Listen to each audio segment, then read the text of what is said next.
August 5 புனித பனிமயமாதா திருவிழா.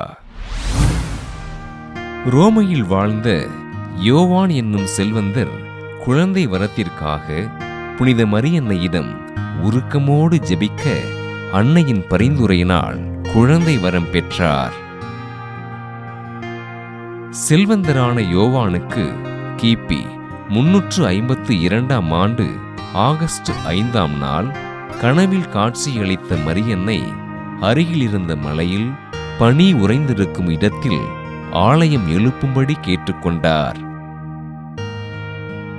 அன்னையின் வேண்டுகோளினை அன்றைய திருத்தந்தை லிபேரியுஸிடம் தெரிவித்த செல்வந்தர் யோவான் திருத்தந்தையின் அனுமதியோடு ஆலயம் கட்டி எழுப்ப அவ்வாலயம் லிபேரியன் ஆலயம் என்று அழைக்கப்பட்டது.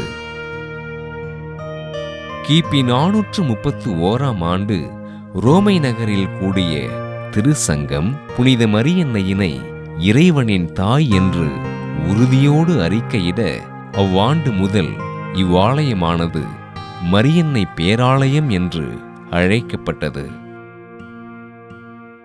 இப்புனிதமான பேராலயம் மரியன்னைக்கு அர்ப்பணிக்கப்பட்ட தினத்தினை திருநாளாக அறிவித்த திருத்தந்தை 5ஆம் பத்திநாதர் இந்த புனிதமான தினத்தினை கிபி 1568 ஆண்டு கத்தோலிக்க திருவழிபாட்டு நாட்குறிப்பில் இணைத்தார். உலகில் உள்ள கத்தோலிக்க ஆலயங்களின் தாய் ஆலயமாக அமைந்திருக்கும் இப்புனிதமான ஆலயத்திற்கு உலகின் பல்வேறு பகுதிகளிலிருந்து மக்கள் வருகை தந்து அன்னையின் அருளினை அனுதினமும் பெற்று செல்கிறார்கள்.